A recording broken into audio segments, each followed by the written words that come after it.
Fantastic Caverns was discovered by a dog. Want to learn more? Scan this code. Well, hello there, and welcome to yet another beautiful day for an adventure. We are in front of Fantastic Caverns today. It's in Springfield, Missouri, just outside of Branson, about an hour north, and we're going to be riding in a Jeep similar to this one through a cave. This should be amazing. Hopefully my voice will come back as the day goes on, but who knows? We'll learn about this place together either way. If you're brand new to this channel, go ahead and hit subscribe so you don't miss out on a thing. Welcome to another edition of Tommy Travels. Here we go. It's Tommy Travels. Nope, no bass whatsoever. Come on with me, you guys. Let's go see what there is to see.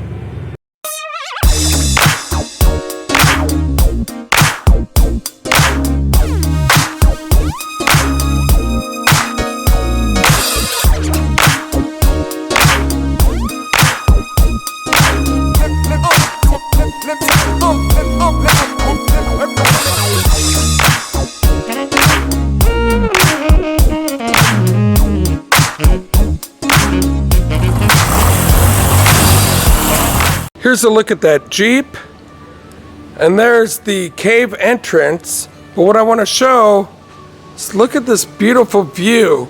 The skies are starting to clear up from all of the rain we've had this weekend. They've got a huge picnic area back here. If you feel like just sitting down for a spell, you can sit down here, rock the day away, looking at the beautiful fall colors. Nice little area back here just to hang out. Oh, I love this hound dog that they have here. You can just tell that he's a good boy. Wow, look at this beautiful scene they have down here. It looks like we found some travelers that came straight out of the 50s. That is beautiful. So there's where we came in. They've got a fantastic little lobby area with the gift shop and some popcorn, which you can smell. It smells very good. That's where we get our tickets as we give a 360 of this little area here. They've got a beautiful Jeep. There's some people riding through the cave. And all these pictures. With over 6,000 known caves in Missouri, Missouri is often called the cave state. And look at there, Merrimack Caverns, my favorite of them all. And here's a sneak peek at Fantastic Caverns and the adventure we are waiting for today, which we only have about 10 minutes left. Look at all of those stalactites and stalagmites, and if you want to learn more about this cave, just scan this code right here.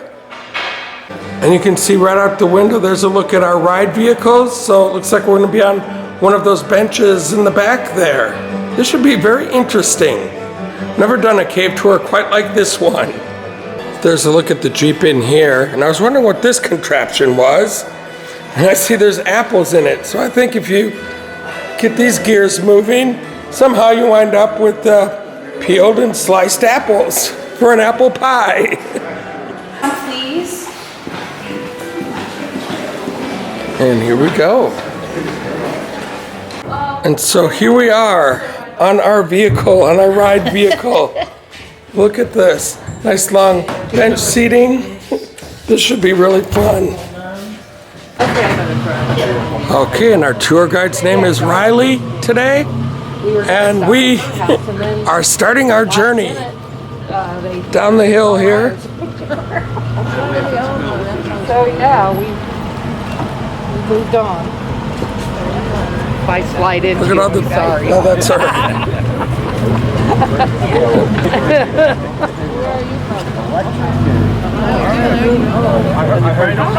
There's a beautiful. That looks right out of the 50s to me. That is awesome. Oh, Cleveland, Iowa, Cleveland.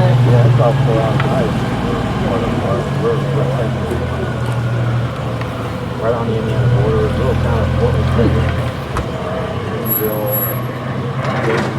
Just kidding. All right, So this machine behind me, this is a steam-powered generator. We had one very similar to this one in 1887 that actually put in the very first electricity inside of the cave, and that's what powered it. So at that time, it was pretty state-of-the-art technology, actually. We were the first cave this side of the Mississippi River to have electricity, so that was pretty significant, especially at those times. Now, most of the people during that time period, 1887, when they would come to visit the cave, they wouldn't be here to see the formations necessarily or the cave itself. They would be more excited to see the electricity and, of course, the Edison light bulb for the very first time. Here we go into the caves. Have you ever been to Branson? Oh my That's where we're gosh. going tomorrow. We're headed to. And we don't know what, we've never been there. Look at this. It's actually warmer in this cave right now than it was outside. It is warmer in here. Good Lord. I know. Feels good. Count of three. 1, 2, 3. We're getting our picture taken. Awesome. You said 8? Yes. Something tells me that'll be for sale later. We'll see. We're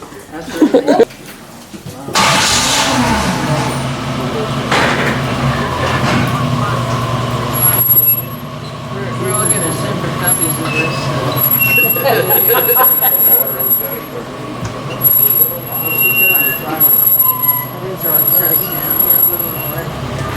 Oh, we gotta watch. Look at these ceilings. Wow. And they're dripping on us. And low ceiling here again. Oh my gosh. Look at that. You really have to duck down on these. So beautiful.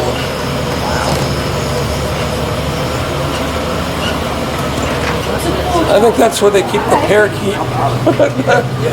I was pretty excited, but no, I didn't walk through. Exactly. In darkness. That's why we took this. We were,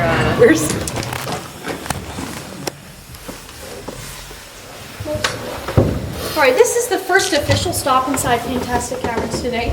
And so I would just like to go ahead and welcome everyone at this time. So welcome into the cave at this time. So there are 3 main zones inside the cave, and so the first one is actually where we entered into here. That's where any of the sunlight or the natural light from the outside would enter into the cave. We call that the entryway or the light way, the light zone.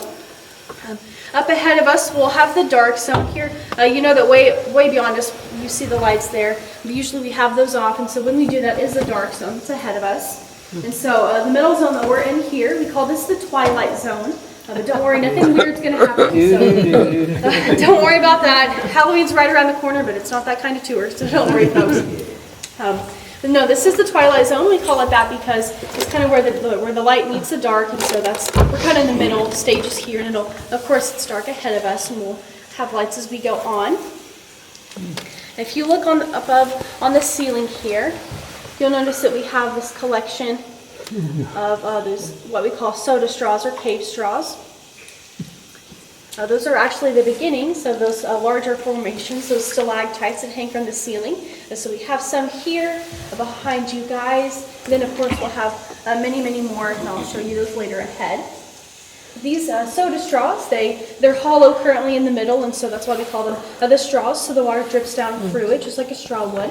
And then once they get about 5 to 6 inches long, they'll go ahead and fill up in the middle, and they will become those stalactites. If you look behind me here, you'll notice these ridges that are in the dirt. In the 1930s, that was actually a garden. So the family that owned the cave during those times, they would grow mushrooms here year-round, actually, to help them get them through that time. That was the time of the Great Depression, of course, and so not a lot of people were, buying things like cave tours and spending that kind of extra money. They were kind of scrounging to get through, and so that's what they did. They would sell these at farmers markets and things like that to help get them through financially. Go ahead, what's your question? Back here, there's something that looks like a little cage. Yeah, that's actually part of our evaporation experiment. And so we just have about an inch or so of water in there, and you'll see many more of those as we go on. But we just use that to measure different levels of evaporation inside the cage. So we keep the cage around it to keep animals out so they don't mess with the bubbles. animals. Okay, and there are little creatures in here that we might see it sometime or another? It's a little bit likely that you might see some bats along the way. All of the other wildlife it's all small, so don't worry. There's no Yeah. bears. But all of the other wildlife is pretty small. They live in the lower level, and I'll tell you more about that as we see that. Okay. I'll point it out at another stop. Now we're entering into the light area, and look at ceilings are much higher now. Ground is very wet, muddy. But look at all these little. This place is really big. Look at those stalactites. It's big. And stalagmites right here.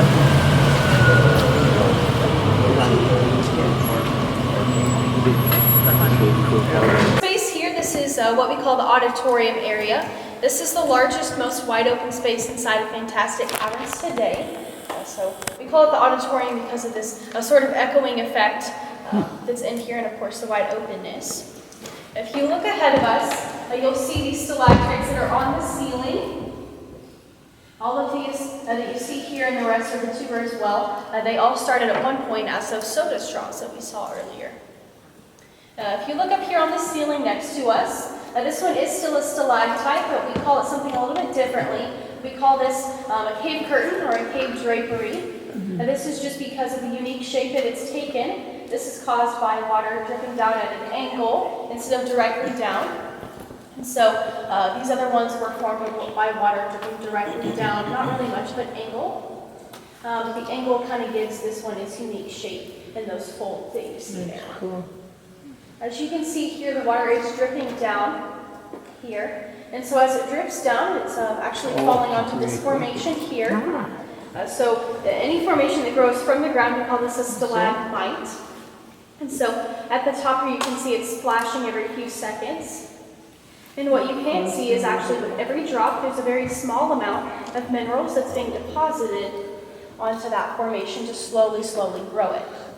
So with that being said, as this one continues to grow up, this one continues to grow down, and once they grow together, many years from now, we will call that a column.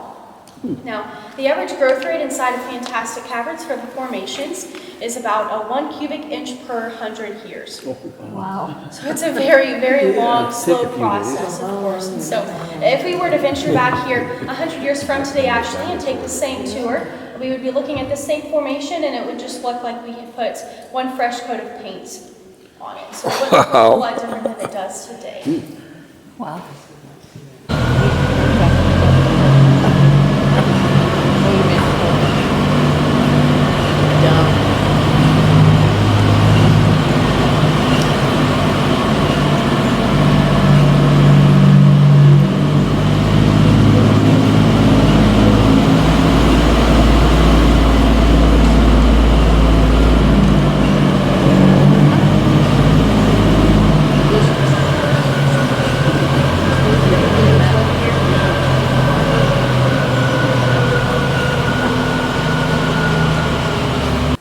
So I mentioned those columns earlier. Right over here, actually, we have a couple. You can see they're a little bit detached from the wall here. There's a gap between it and the wall. Now, like I said, these were formed with a stalactite on top and a stalagmite on the bottom, and they slowly grow together over time. If you notice, this one looks a little bit different. Looks a little bit man-made. Yeah. That's because it is. So actually about 80 years ago, or 80 years exactly, the person that owned the property across the street at the time, he was building a house for him and his family. And so with the house, of course, he wanted water, and he'd have to drill a well. So he got together with the cave owner at the time, and owner of the property above us, and they did some measurements and calculations before they started drilling. They wanted to make sure that it didn't enter into the cave at any time. As you can see, that was a mistake, right? It was actually supposed to be about another 10 or 15 feet on the other side of this wall. So I think maybe they were teaching Ozark math a little bit differently in those times. Not for sure. But it stands here today. It's 80 years old. this is actually the reason why we know how old the formations on top of it are, just because we know that it came from water coming down through the ceiling, through the hole in the ceiling here. And so when this was put in, it was a black color, it was a jet black. And so you can see that it's kind of got this coating here now that's actually from water flowing in from the hole here and on down over this formation. And so it's only about 3/4 of an inch thick, that kind of coating is. And that's pretty consistent with that 100 year per square inch that I mentioned previously.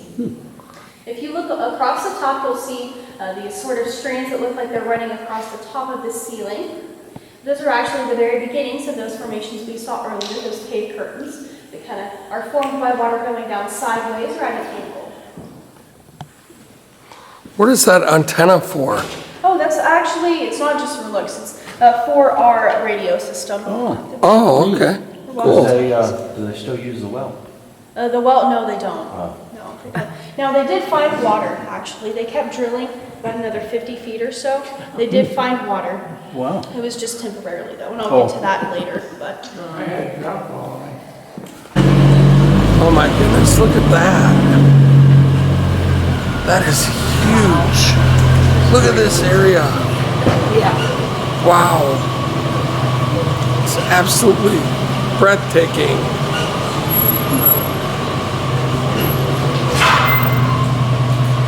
Oh, look at that.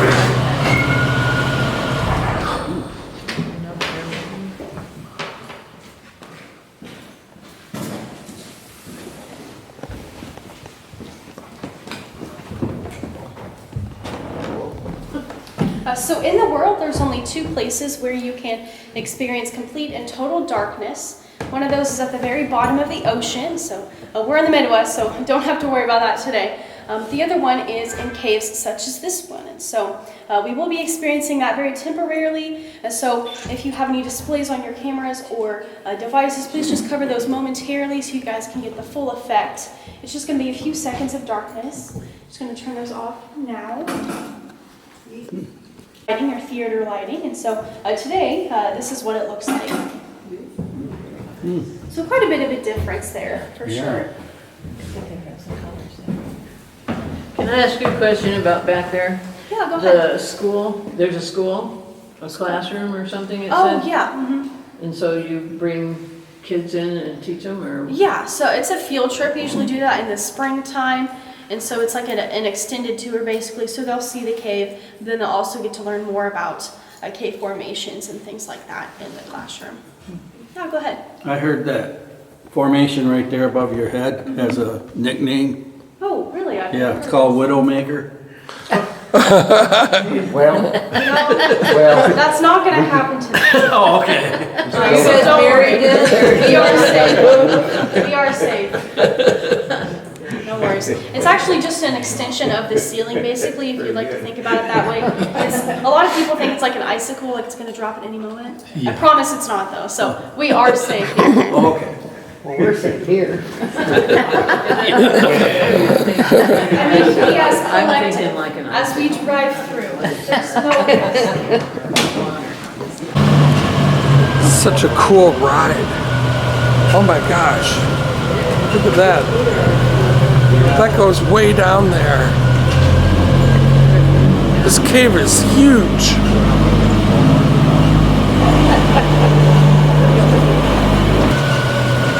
Oh, we're going over a bridge. A little wooden bridge. And we're stopping. The second sinkhole that we have inside of the cave today. Feel free to go ahead and stand up if you'd like to get a better view that way.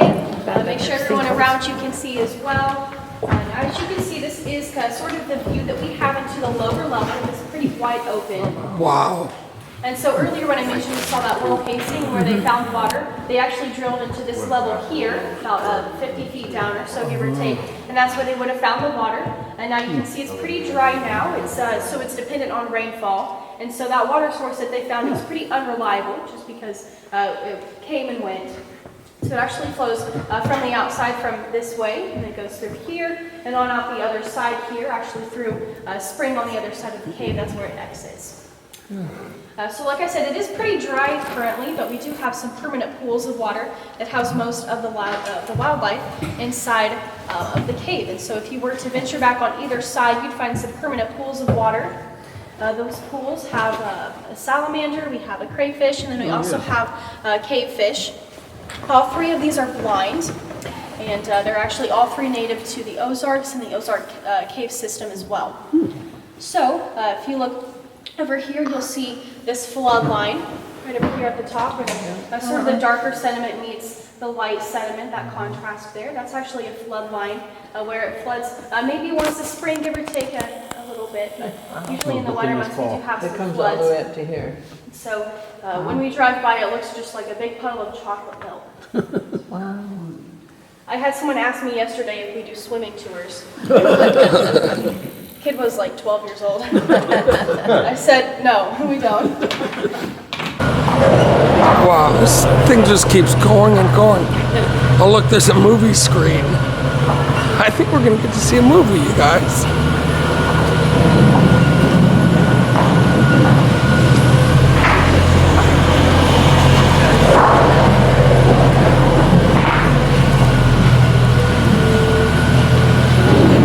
Oh, got some lightning going on. As we turn around.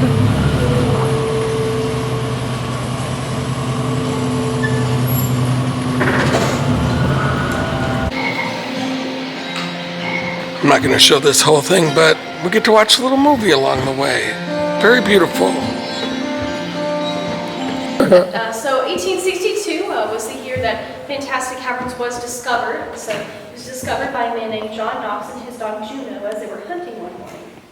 Now John actually owned the property at the time, and so he owned, of course, the land above us, and he also owned the cave. He just didn't know what was under his feet. So that being said, him and Juno are hunting one morning, and Juno finds a rabbit, and he chases the rabbit into this very small hole on the side of the cave. Now for context, the hole's only about a foot tall, about 3 feet wide approximately, and so you can imagine that as I tell this. But Juno crawls through this hole to chase this rabbit, and he gets stuck inside the hole, and he can't find his way out. He's lost. So then John actually comes around, he's looking for his dog. He could hear him barking, and so finally he's able to locate the hole that he's stuck in and that he crawled into. Then he, as he's crawling through, it takes him about 20 feet until it finally widens out a little bit. It's not so narrow.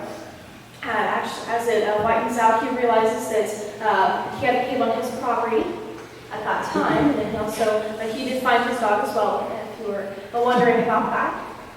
That was 1862. He actually kept it a secret for 5 years until 1867. That was the first time he told anyone else about the cave. And so 1867 rolls around, and he decides at that time that it's a good time, it's a safe time to have the cave explored for the very first time. So then he puts an ad in the Springfield newspaper for the Springfield Athletics Club to come explore the cave for him.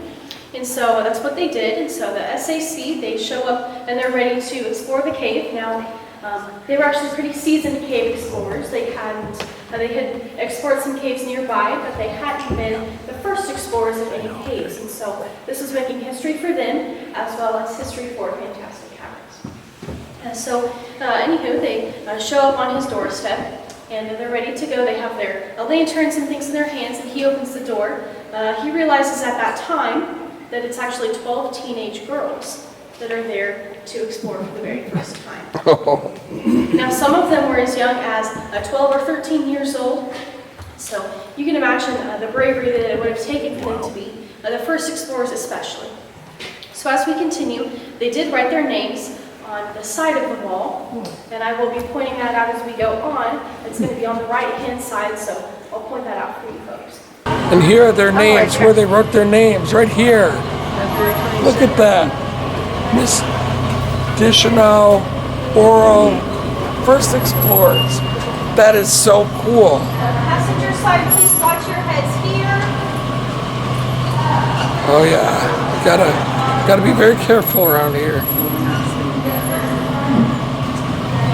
It's actually right up here, and so I'll point that out as we go on, as we exit the cave. This is what they would have used to see. Turn the slide off. I'm just going to go through here and show you the path that they would have taken.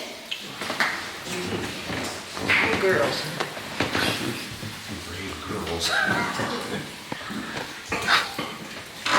You can barely see with the tiny light she has. This is what it would have looked like for those girls. Look at that.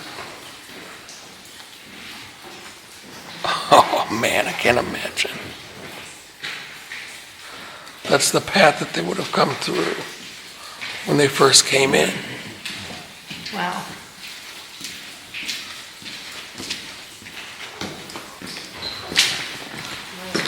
So like I said, this is the first room that they would have come to.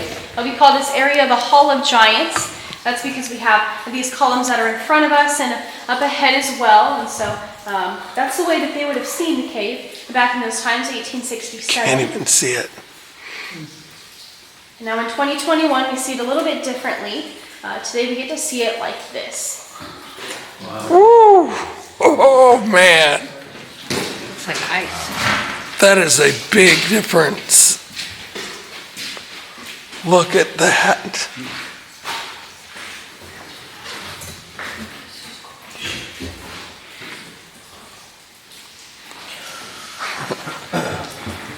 Wow, just absolutely stunning. Like when I look up. Whoa. We go back to the dark area on our way out of the All right, cave. folks, watch your heads here as we go through. It gets a little bit low. It does.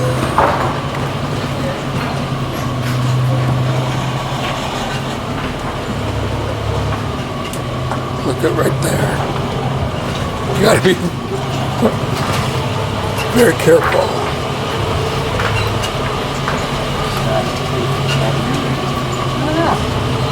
It gets a little bit lower here. So watch out. This runs a different road. Can't tell.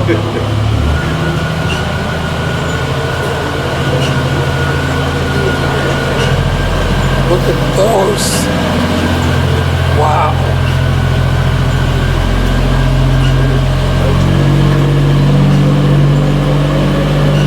Look at that. Absolutely stunning.